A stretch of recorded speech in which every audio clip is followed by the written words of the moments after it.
가운데 제가 받들어 읽도록 하겠습니다.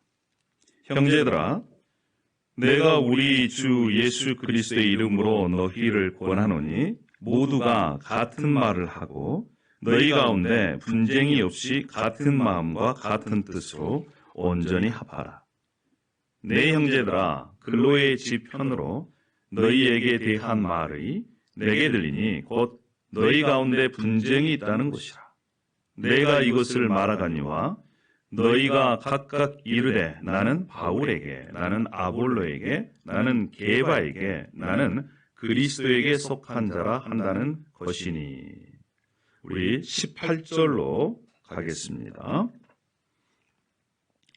십자가의 도가 멸망하는 이들에게는 미련한 것이요 구원을 받는 우리에게는 하나님의 능력이라. 기록된 바 내가 지혜 있는 자들의 지혜를 멸하고 총명한 자들의 총명을 폐하리라 하였으니 지혜 있는 자가 어디 있느냐? 선비가 어디 있느냐? 이 세대의 변론가가 어디 있느냐? 하나님께서 이 세상의 지혜를 미련하게 하시는 것이 아니냐? 하나님의 지혜에 있어서는 이 세상이 자기 지혜로 하나님을 알지 못하므로 하나님께서 전도에 미련한 것으로 믿는 자들을 구원하시기를 기뻐하셨도다. 유대인은 표적을 구하고 헬라인은 지혜를 찾으나 우리는 십자가에 못 박힌 그리스도를 전하니 유대인에게는 거리끼는 것이요 이방인에게는 미련한 것이로되 오직 부르심을 받는 자들에게는 유대인이나 헬라인이나 그리스도는 하나님의 능력이요 하나님의 지혜니라. 하나님의 어리석음이 사람보다 지혜롭고 하나님의 약하심이 사람보다 강하니라. 아멘. 이것은 살아계신 하나님의 말씀입니다. 할렐루야. 아멘입니다. 우리 자기 자신에게 이렇게 인사했으면 좋겠습니다. 잘한다 누구누구야. 한번 그렇게 인사 한번 하십시다. 자기 자신에게. 예, 잘한다 동현아. 그렇게 한번 여러분 자기 자신을 격려해 주시길 바랍니다. 자, 시작. 잘한다 누구누구야. 예, 여러분 때로는 우리가 우리의 삶 가운데 자신을 격려할 필요가 있습니다. 할렐루야. 하나님의 관점에서 보면 우리가 얼마나 잘하겠습니까? 얼마나 잘났겠습니까? 잘난 것도 없고 잘한 것도 없습니다. 그럼에도 불구하고 때로는 우리 자신에게 자신이 격려하기를 바랍니다. 할렐루야. 우리 옆에 있는 분을 함께 그렇게 격려했으면 좋겠습니다. 너무너무 잘 나오셨습니다. 예, 너무너무 잘 나오셨습니다. 웰컴입니다. 할렐루야. 예. 은혜 받읍시다. 이렇게 함께 인사했으면 좋겠습니다. 은혜 받읍시다. 은혜 받읍시다. 할렐루야. 아멘. 자, 우리 함께 은혜를 받는 그런 시간들 가졌으면 좋겠습니다. 사모님, 우리 리처드 네. 자, 저는 과목 중에 역사라는 과목을 매우 좋아합니다. 역사. 히스토리입니다. His story. 예, 이 역사를 보면요, 인간의 흔적을 발견할 수가 있습니다. 뿐만 아니라 하나님께서 어떻게 이 세상을 주관해 오셨는지를 우리가 발견할 수가 있어요. 그래서 저는 이 역사 과목을 매우 좋아하고 과거에는 또 이 역사를 전공할까 이런 생각도 한 적이 있습니다. 이 역사를 보면요, 반복이 됩니다. 그러니까 과거에 일어났던 인간들의 과오, 실수가 그대로 반복되는 것을 볼 수가 있습니다. 강성한 제국이 분열이 돼가지고 패망한 경우가 너무너무 많이 있고 흔합니다. 과거에 우리 고구려, 이 고구려를 다스렸던 이 광개토 대왕은 그 넓은 만주벌판을 다스렸어요. 그런데 후대에 오면서 연개소문이 다스렸습니다. 그리고 연개소문이 죽자 그 아들이 다 땅을 나눠 가졌어요. 그 다음부터 고구려가 이 침공을 받아서 멸망을 합니다. 고구려 다음에 신라, 그리고 고려, 마찬가지입니다. 특별히 조선, 이시조선 왕국이 멸망한 이유는요, 이 예속 논쟁 때문에 그렇습니다. 당파 싸움이에요. 그 예속 논쟁이 뭐냐? 왕이 죽었습니다. 그런데 왕의 어머니 대비가 상복을 1년 입어야 된다. 아니다. 3년을 입어야 된다. 그거 가지고 싸웁니다. 그래가지고 1년을 입어야 된다라고 주장한 이 사람들이 당권을 잡으면 나머지를 다 귀양을 보내든지 제거해버려요. 또 3년을 입어야 된다라고 하는 사람들이 정권을 잡으면 나머지를 다 쓸어내버립니다. 이러한 당파 싸움으로 결국에는 이시조선도 쇠퇴하고 멸망하게 되었습니다. 분열은요, 이 부부간이든 또 가족이든 교회 공동체든 국가든 할 수 없이 실패로 마감하게 된다는 것이 바로 역사가 우리에게 말해주고 있는 것입니다. 성경에는요, 매우 하나됨, 연합, 함께함을 강조하고 있어요. 지난주에는 우리가 전도서를 이렇게 읽었는데, 전도서에 두 사람이 한 사람보다 낫다는 것입니다. 왜냐? 두 사람 중에 한 사람이 넘어지면 두 사람이 함께 협력했을 때에 한 사람이 남은 한 사람을 일으켜 세워준다는 거예요. 혼자 있으면 외롭고 춥지만 둘이 함께 누우면 따뜻하다는 것입니다. 한 사람은 패하겠지만 두 사람이 함께 있으면 두 겹줄이 아니라 세 겹줄이 된다고 하는 거예요. 이처럼 함께함, 하나됨, 연합을 성경에서는 강조하고 있습니다. 왜일까요? 왜 성경에서는 연합함, 연합됨을 강조할까요? 특별히 하나님의 백성들은 나뉘어지면, 분열하면 실패하기 때문에 그렇습니다. 오늘 우리가 고린도전서 말씀을 함께 대합니다. 하나님의 편지 두 번째 시간입니다. 고린도전서의 말씀인데요. 고린도전서에는 부부간에, 부모와 자녀간에, 특별히 공동체를 향한 하나님의 편지의 말씀을 통해서 분쟁이 없이 같은 마음, 같은 뜻으로 온전히 합하라, 이렇게 명령하고 있습니다. 부부가, 부모와 자녀가, 교회 공동체가 같은 마음으로 하나 될 때에 하나님께서 주시는 그러한 은혜와 복을 누릴 수 있다라는 것입니다. 사랑하는 여러분, 우리가 오늘 말씀을 통해서 이 말씀의 순종함을 통해서 하나님께서 주시는 하늘의 복을 누리시는 그러한 시간들 되기를 축원합니다. 할렐루야. 아멘입니다. 자, 오늘 본문의 배경이 되는 도시가 고린도라고 하는 도시입니다. 고린도. 너 어디 출신이야? 이렇게 물어봤을 때 우리는 선입견을 갖습니다. 대도시 출신이다. 서울 출신이다. 아니, 저기 강원도 산골짜기 출신이다. 또 우리 많은 민족이 사는 우리 미국 땅에서도 어디 나라에서 왔냐라고 하는 그러한 출신 성분에 따라서 때로는 우리가 선입견을 가질 때가 있어요. 아시아에서 왔느냐? 아니면 아프리카에서 왔느냐? 유럽에서 왔느냐? 특별히 이 고린도, 이 바울 당시의 고린도는요, 매우 큰 도시였습니다. 신전이 12개 이상이 되는 그러한 곳이었어요. 아프로디테 신전, 아폴로 신전, 아테네 신전, 그리고 그와 관련된 산업들이 발달된 도시입니다. 교통의 요충지입니다. 국제 무역 도시예요. 뿐만 아니라 2년마다 열리는 이 운동 경기가 있었습니다. 이스드미아 운동 경기. 그 경기를 보러 그 근동에 있는 사람들이 몰려들었습니다. 수많은 사람들이 몰려들었어요. 여러분 생각해 보세요. 신전이 있어요. 신전에서 일하는 그러한 창기들이 있습니다. 무역이 발달해요. 돈이 많아요. 그러니까 그곳에 성매춘하는, 성매매하는 그러한 이 산업들도 발달한 그러한 곳입니다. 그래서 그때 당시에 이러한 소리가 유행했습니다. 고린도스럽다. 이 고린도스럽다라고 하는 말은 매우 부도덕하고 물질만 한다. 야, 저 사람 고린도스럽다라고 하면, 야, 저 사람은 정말 부도덕하고 돈만 하는 사람이야. 이러한 말이 통용될 정도의 말들이 유행했다는 겁니다.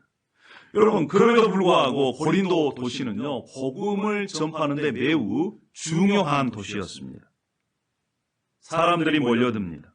각기 문화가 다른 사람들이 몰려들고, 또 그곳에서 복음을 전했을 때 그 사람들이 복음을 받아들이는 수용성이 또 뛰어났습니다. 그리고 그들이 이 무역을 하러 다른 도시에 가서 또 복음을 전할 수 있는 아주 전략적인 요충지가 바로 고린도 도시였습니다. 여러분, 지금요, 세계는 도시화가 급속하게 진행되고 있습니다.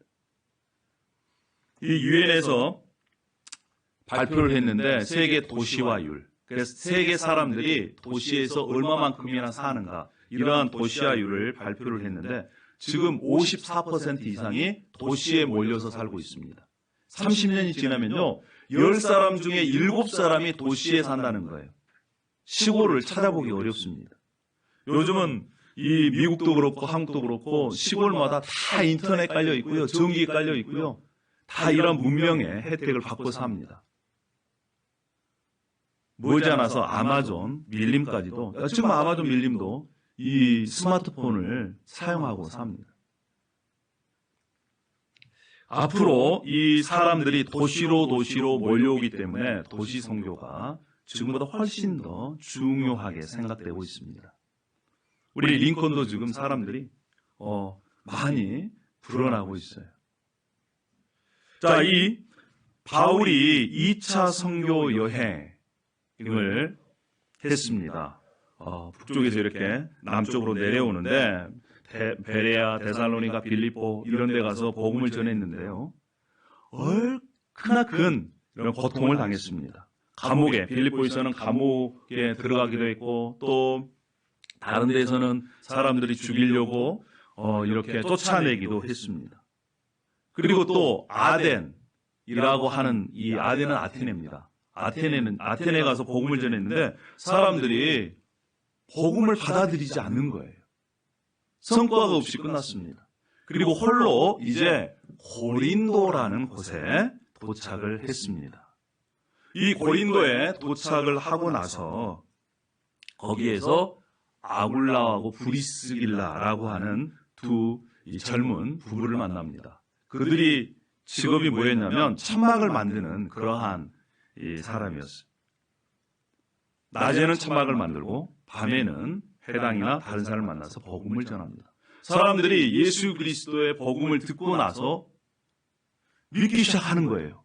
그때 그 사람들이 모여서 이제 고린도 교회가 개척이 됩니다. 그리고 바울이 18개월 동안 그곳에서 선교하고 목회를 했습니다. 이 고린도 교회는요, 다양한 사람들로 구성되어 있어요. 대부분의 사람들이 이방인, 헬라인, 그리스인이었습니다. 그리고 유대인도 있었어요. 남자, 여자, 또 노예, 또 자유인, 할 것 없이 다양하게 구성되어 있어요. 그런데 주로 많은 사람들이 육체 노동을 하는 하층, 계층으로 그렇게 구성되어 있습니다. 이 바울이 1년 6개월 동안 고린도에 머물다가 이제 돌아갑니다. 그리고 에베소라는 곳에 머물러서 그곳에서 목회를 하는데 고린도 교회 교인이 와서 고린도 교회에 소식을 전합니다. 그게 좋은 소식이 아니에요. 나쁜 소식이에요. 어떤 소식이냐? 자신이 개척한 고린도 교회에 문제가 얼마나 많은지를 알려줍니다. 문제의 백화점, 문제의 자파상이 거기 안에 다 들어있는 거예요. 그러니까 과거나 지금이나 앞으로도 교회의 문제가 어떻게 발생될 것인가, 어떤 문제가 있을 것인가를 어떤 교회를 알면 알 수 있어요? 고린도 교회를 보면 알 수가 있습니다. 이 고린도 교회에 이런 문제들이 있었어요. 과거와 지금 현대와는 조금 다르지만 고린도 과거에는요, 어떤 교인들 간의 문제가 발생을 하면 그 문제가 다른 세상 법정에 소송을 걸지 않았습니다. 교회 안에서 해결했어요. 그런데 어떤 사람들이 서로 문제가 있는 것이 세상 이 법정에 고소하는 그러한 문제가 생겼습니다. 그리고 또 어떤 사람들은 결혼을 해야 되냐 말아야 되냐, 또 어떤 사람들은 믿는 사람들과 또 믿지 않는 사람들과 어떻게 해야 되냐, 뭐 이러한 결혼과 이혼 문제가 또 발생이 된 거예요. 뿐만 아니라 우상에 바쳐진 재물을 먹어야 되냐 말아야 되냐. 아까도 12군데 이상의 신전이 있다고 말씀드렸잖아요. 그곳에 제사를 지내고 나서 고기들이 나옵니다. 고린도에 팔리는 고기들은 다 신전에 제사를 지내고 난 다음에 팔리는 그러한 고기예요. 그런데 어떤 신자가 그 고기를 사서 먹었어요. 그런데 아주 연약한 신자가 그걸 보고, 아니 어떻게 우상에게 드려진 그러한 재물을 먹을 수가 있는가 시험에 든 거예요. 그래서 교회 안에 이것이 문제가 된 겁니다. 여러분, 우상에게 드려진 재물 먹을 수 있습니까, 없습니까? 감사함으로 먹으면요, 못 먹을 음식이 없는 거예요. 그런데 중요한 건 뭐냐? 내가 그 음식을 먹었을 때 믿음이 연약한 사람이 그것을 보고 시험이 든다. 그러면 그 음식 먹어야 됩니까, 안 먹어야 됩니까? 그 사람을 위해서 안 먹는 게 좋습니다. 그게 덕을 세우는 거예요. 그러한 문제가 또 고린도 교회에 발생을 한 겁니다. 또 우리가 한 달에 한 번씩 하는 그러한 주의 만찬이 고린도 교회에서는 매일 있었어요. 매일 모이면 함께 예배하고 또 주의 만찬을 나누었습니다. 그런데 아까도 말씀드렸지만 교회에 대부분 사람들이 육체 노동을 하는 사람들이에요. 그래서 밤늦게까지 일을 하고 마치고 와서 모여서 함께 주의 만찬을 나누는데, 부자들은 늦게까지 일을 안 해도 되잖아요. 그래서 자기들이 싸운 음식을 일이 끝나기도 전에 기다리지도 않고 먹어버린 거예요. 그러니까 육체 노동을 하는 사람들이 와서 보니까 자기가 먹을 음식이 없거든. 그게 또 불만이에요. 싸움은요, 어디에서 많이 일어난지 아세요? 먹는 것입니다. 대부분 먹는 거예요. 그러니까 자기들이 와서 보니까 먹는 것이 없으니까 그것이 또 불만의 요소가 돼서 또 서로를 비난하고 그렇습니다. 뿐만 아니라 영적인 은사를 가진 사람들이 잘난 체하고 다른 사람들을 무시하는 문제가 생겼고, 또 성적인 문제가 생겼는데 그것을 교회가 그냥 가만 놔두는 거예요. 그러니까 어떤 문제가 생기느냐, 그것이 점점 다른 사람들까지 영향을 미치는 것입니다. 아, 그래도 되나 보다. 그런 문제가 고린도 교회에 생겨났습니다. 그리고 또 어떤 신자들은 신자의 몸의 부활을 믿지를 않아요. 부인합니다. 여러분, 기독교의 제일 중요한 교리 중에 하나가 죽음과 부활입니다. 그리고 재림이에요. 이 세 가지를 부인해버리면 기독교를, 예수 그리스도를 믿지 않는 사람하고 똑같습니다. 예수님께서 우리의 죄를 위해서 죽으셨습니다. 그리고 부활했습니다. 그것을 믿는 사람들은 예수님께서 다시 오실 때, 재림하셨을 때 우리의 몸도 부활한다. 이것이 바로 기독교의 진리입니다. 그런데 고린도의 이 교인들 중에 그것을 부인하는 사람들도 생겨난 것입니다. 그 외에도 수많은 문제가 교회 안에서 생겨났습니다. 그런데 가장 이 교회 가운데 큰 문제가 뭐냐? 그것이 바로 파벌이에요. 나누어지는 것입니다. 내가 누구에게 속했느냐? 우리 고린도전서 1장 12절 말씀을 한번 다 같이 읽어보겠습니다. 자, 시작. 내가 이것을 말하거니와 너희가 각각 이르되 나는 바울에게, 나는 아볼로에게, 나는 게바에게, 나는 그리스도에게 속한 자라 한다. 예, 그 고린도 교회에 나는 바울에게, 나는 바울이 제일로 좋아. 나는 아볼로가 제일로 좋아. 아니야. 나는 게바야. 나는 이것저것도 다 싫어. 나는 그리스도파야. 이러한 사람들이 생겨났다는 거예요. 여러분, 바울은 고린도 교회 개척자입니다. 그러니까 바울이 이 전한 복음 또 가르침에 충실히 따르고 바울을 최고로 생각하는 사람들이 그 가운데 있었던 거예요. 아볼로, 이 사람은 북아프리카 출신인데 아주 뛰어난 사람이에요. 성경 지식도 대단합니다. 말도 잘해요. 그러니까 그의 설교를 좋아하는 사람들이 또 생겨난 겁니다. 게바는 그때 당시에 고린도 교회뿐만 아니라 전체 지역의 지도자입니다. 게바가 누굽니까? 베드로예요. 베드로를 따른 사람들이 또 이것저것 또 아니다, 나는 그리스도파다, 이런 사람들이 있어요. 여러분, 그 문제가 교회의 규모가 조금 있으면 크면 생겨나는 것이 현대교회에도 있습니다. 나는 담임 목사파다. 나는 장로파다. 나는 이 부목사가 좋더라. 겉으로 얘기하면 안 됩니다. 왜요? 부목사가 담임 목사보다 인기가 더 많으면 그 부목사는 그 교회에 오래 못 있어요. 그것이 바로 현대교회의 풍토입니다. 예수 그리스도를 믿는 그리스도인, 그가 개인이든 가정이든 교회 공동체든 한 마음 한 뜻이 돼야 된다. 서로 하나가 돼야 된다. 사랑으로 하나가 돼야 된다. 예수님께서도 계속 강조합니다. 새 계명을 너에게 준다. 너희가 서로 사랑해라. 그러면 다른 사람들이 너희가 나를 믿는 나의 제자인 줄 알 것이다. 예수님께서 요한복음 13장에 그렇게 말씀하셨습니다. 한마음 한뜻을 가져라. 여러분, 이 말씀 앞에 믿지 않는 사람들은 뒤로 하더라도 믿는 사람들을 한번 생각해 보십시다. 믿는 사람들의 가정, 하나님의 가족 공동체라고 하는 그러한 교회 공동체, 그 가운데에서도요, 이 분열의 문제가 아주 심각합니다. 성경을 보면요, 부모와 자식이, 형제와 형제가, 심지어는 누구까지도 부부간의 문제가 우리가 있다는 것을 볼 수가 있어요. 아비가일이라고 아십니까? 아비가일? 아비가일의 남편이 바로 나발이라는 사람이에요. 그런데 아비가일이 아주 총명한 사람이에요.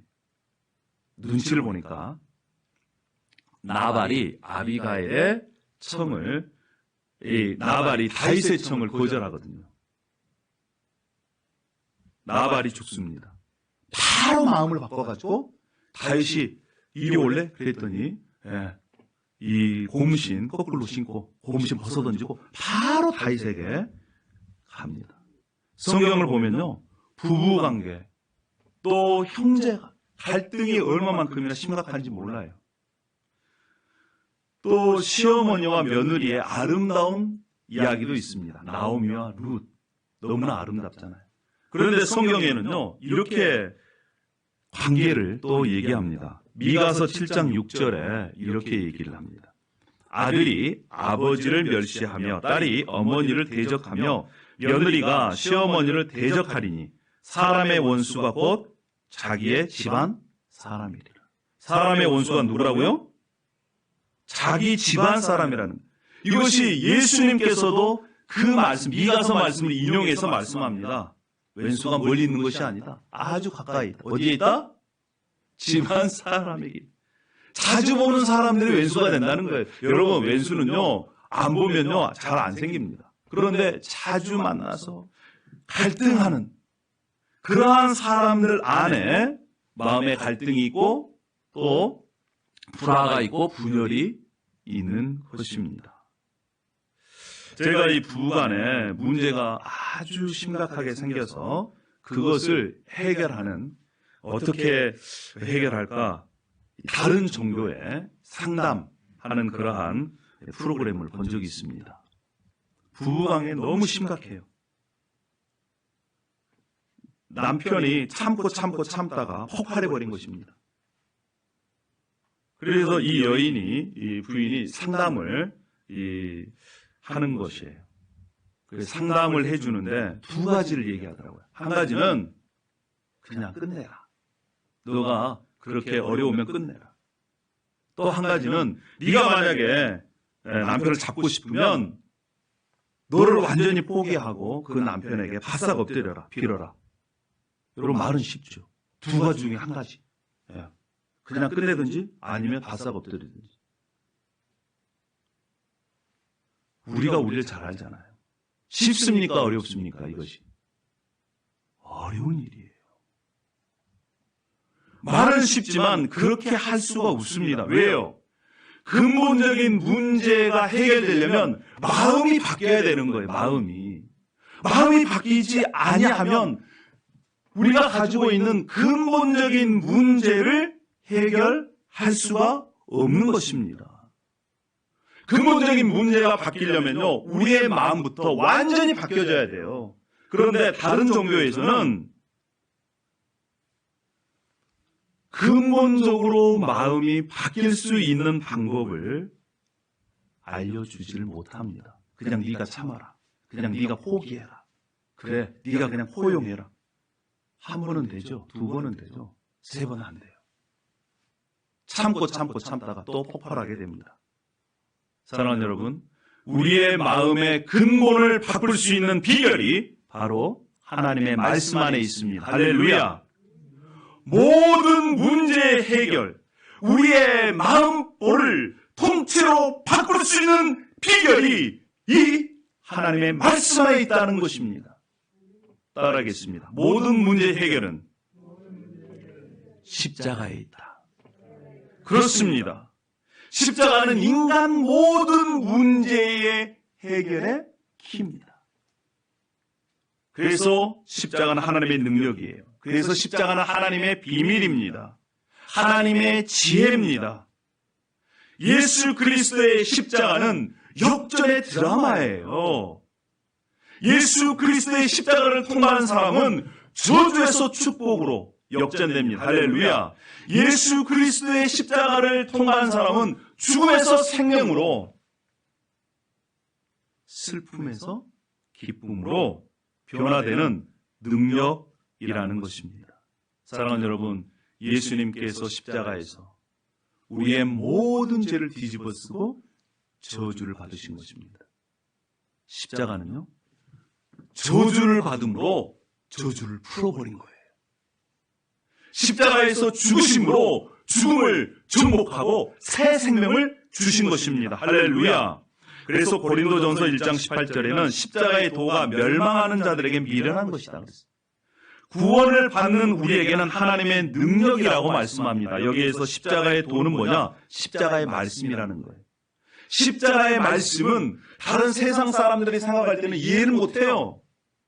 아니, 어떻게 십자가에서 달리신 예수 그리스도를 통해서 죽음이 정복되고 죄가 용서되고 새로운 생명을 얻을 수 있는가? 이해를 못하는 것입니다. 그런데 그것을 받아들이고 믿는 사람에게는 죽음에서 생명으로, 저주에서 복으로, 슬픔에서 기쁨으로 변화시키는 하나님의 능력을 경험할 수 있다는 것이에요. 할렐루야.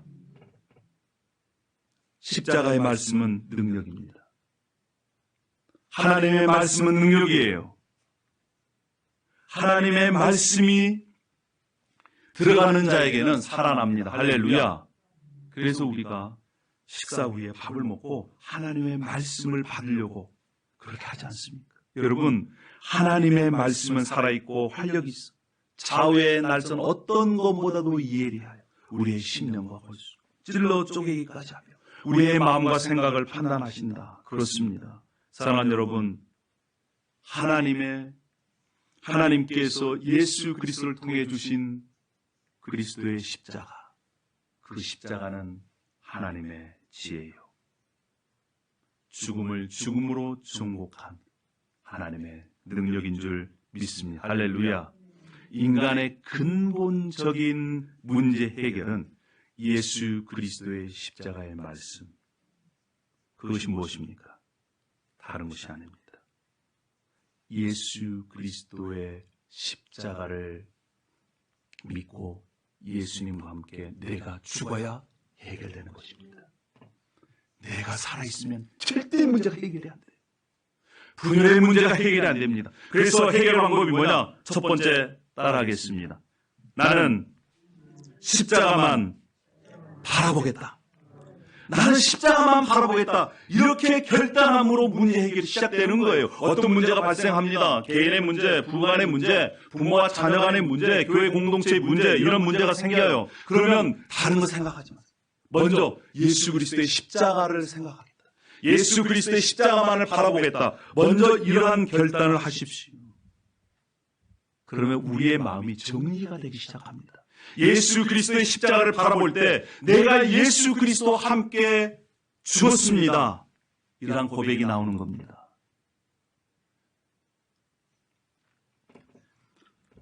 바울 사도가 고린도전서 2장 2절에 이렇게 고백했습니다. 내가 너희 중에서 예수 그리스도와 그가 십자가에 못 박히신 것 외에는 아무것도 알지 아니하기로 작정하였다. 바울 사도는요, 지금으로 얘기하면 PhD 박사학위 10개 이상 공부한 사람이에요. 아주 유능한 사람입니다. 똑똑한 사람이에요. 근데 그가 공부를 해봤더니 뭐가 최고다? 예수 그리스도 십자가가 최고다. 그것을 깨닫는 것입니다. 사랑하는 여러분, 그러한 사람은요, 누구만 자랑할까요? 예수님만 자랑해요.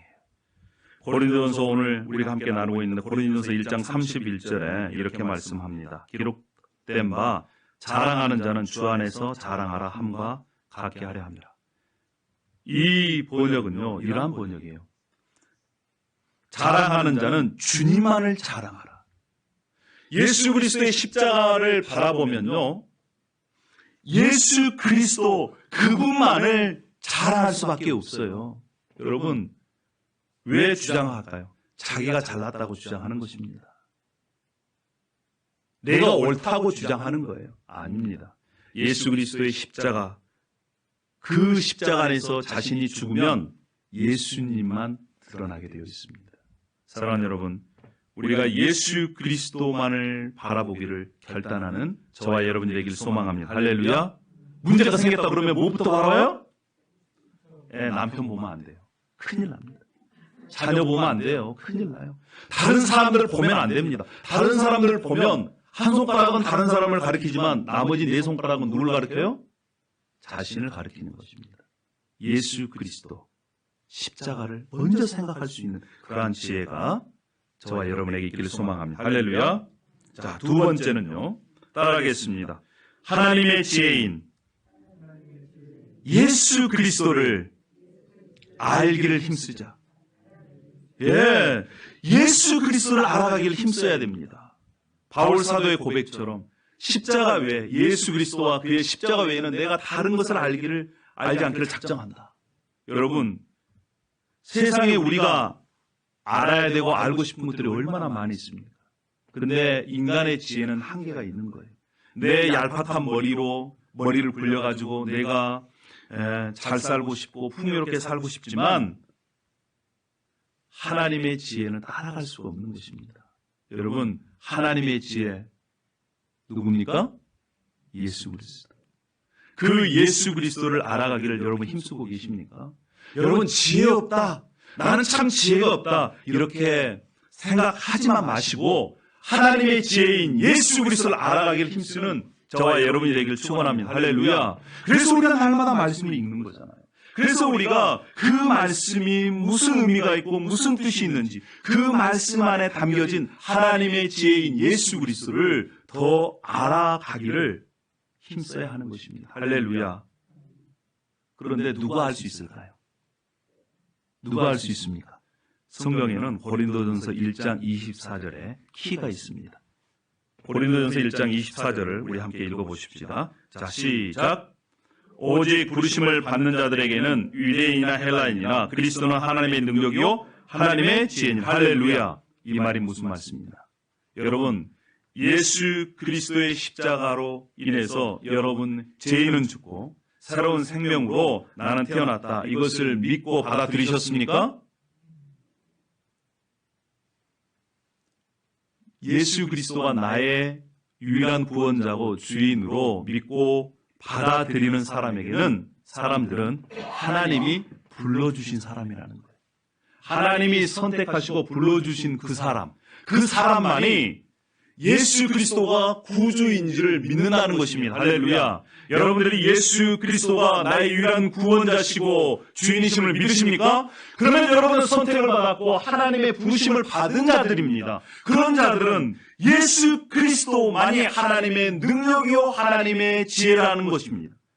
이미 하나님의 능력이요 하나님의 지혜가 여러분 안에 함께 계신다는 사실, 여러분 믿으십시오. 할렐루야. 이미 우리 안에 계신 예수 그리스도를 이제 알아가길 힘쓰라는 거예요. 제발 유튜브에 정신 팔리지 말고 하루에 30분이든 최소한 하루에 한 장이든 두 장이든 말씀을 통해서 예수 그리스도 그분을 알아가기를 힘쓰는 저와 여러분이 되기를 축복합니다. 할렐루야. 마지막 세 번째는 뭐냐? 따라하겠습니다. 하나님의 능력인 십자가의 말씀을 따라 뜨겁게 사랑하십시오. 예, 뜨겁게 사랑해. 여러분, 고린도전서 16장 14절에 너희 모든 일을 사랑으로 행하라라고 말씀합니다. 마지막 장이에요. 뭘로 행하라? 사랑으로 행하라. 우리가 고린도전서를 펼쳤을 때 세상에서 제일 유명한 장이 또 이 안에 있습니다. 사랑장이에요. 사랑장. 고린도전서 13장에 사랑은 언제나 오래 참고 사랑은 온유하고 5절에 이랬습니다. 사랑은 무례히 행치 아니하며 자기의 유익을 굳이 아니하고 성내지 아니하며 악한 것을 생각하지 아니하고. 사랑은 여러분, 분열의 문제는 무엇의 문제냐? 사랑의 결핍의 문제입니다. 부부간에도 그렇고 부모와 자녀 간에도 그렇고 교회 공동체 안에서도 그렇고 마찬가지입니다. 사랑의 결핍이 분열을 가져오는 것이에요.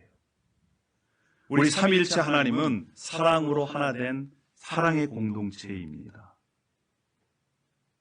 부부가 하나 되고 부모, 자녀가 하나 되고 교회 공동체가 하나 될 수 있는 유일한 길은 그 십자가의 사랑으로 충만해야 되는 길밖에 없습니다. 할렐루야. 이번 주에 전도서를 묵상하면서 이 말씀이 제 마음 가운데 이렇게 다가왔습니다. 전도서 9장 9절 말씀인데요. 내 헛된 평생의 모든 날 곧 하나님이 해 아래에서 내게 주신 모든 헛된 날에 내가 사랑하는 아내와 함께 즐겁게 살지어다. 그것이 내가 평생의 해 아래에서 수고하고 얻는 내 몫이니라. 하나님께서 이 어려운 세상에 선물로 주신 여러분들의 배우자와 남은 인생을 즐겁게 사는 것이 하나님께서 주신 복이라는 것입니다. 몫이라는 거예요. 특별히 가정 안에서 부부 간의 갈등이 너무나 많습니다. 그것을 넘어서 저는 이렇게 해석하고 싶습니다. 하나님께서 주신 사랑하는 자녀와 즐겁게 지내라. 하나님께서 선물로 주신 하나님의 가족, 교회 공동체와 함께 즐겁게 지내라. 사랑하는 여러분, 그렇습니다. 우리가 살면 얼마나 살겠습니까? 앞으로 100년을 더 살겠습니까? 아닙니다. 순간입니다. 하나님께서 선물로 주신 그 선물을 하나님께서 주셨다는 것을 믿고 그리스도 안에서 십자가의 사랑으로 기쁘게 사시는 그러한 우리 교회 공동체가 되기를 소망합니다. 할렐루야. 그런 사람들은요, 한 사람이 넘어져도 옆에 있는 사람들이 일으켜 세워줍니다. 혼자는 외롭지만 함께하면 따뜻하고요. 혼자는 패망하지만 함께하면 세 겹줄로 승리할 수가 있습니다. 오늘 하나님께서 고린도전서를 통해서 우리에게 주신 두 번째 편지는 십자가 안에서 한 마음으로 함께 연합하는, 그래서 하늘의 복을 함께 누리는 저와 여러분이 되기를 축원합니다. 기도하겠습니다. 할렐루야. 아버지 하나님, 은혜와 사랑을 감사합니다. 오늘 주님께서 고린도전서의 말씀을 통해서 십자가 안에서 같은 마음을 품고 연합함으로 하늘의 복을 누리는 길을 알려주셔서 감사합니다. 특별히 아직도 내가 살아있습니다. 내가 내 마음대로 하고 내 욕심을 따라, 욕망을 따라, 욕정을 따라 살아가려고 하는 제 모습이 있습니다. 아버지 하나님, 예수 그리스도의 십자가에서 예수님과 함께 죽었음을 고백하고 선언하고 또 결단합니다. 특별히 가족 안에서 하나님께서 주시는 풍성함을 누리기 위해서는 내가 십자가에서 죽었음을 선포하고 또한 하나님께서 주시는 그 사랑으로 채우기를 소망합니다. 그래서 하나님께서 허락하신 선물, 부부든 자녀든 교회 공동체든 함께 사랑 안에서 즐거움을 누릴 수 있도록 인도하여 주시옵소서. 십자가만이 우리를 연합케 한다는 것을 다시 마음에 새기고 하루하루 십자가만을 바라보고 생각하며 또한 십자가의 말씀을 따라 뜨겁게 사랑하는 우리의 가족, 하나님 공동체가 되어지기를 원하오니 함께하여 주시옵소서. 감사를 드립니다. 예수님의 이름으로 기도합니다.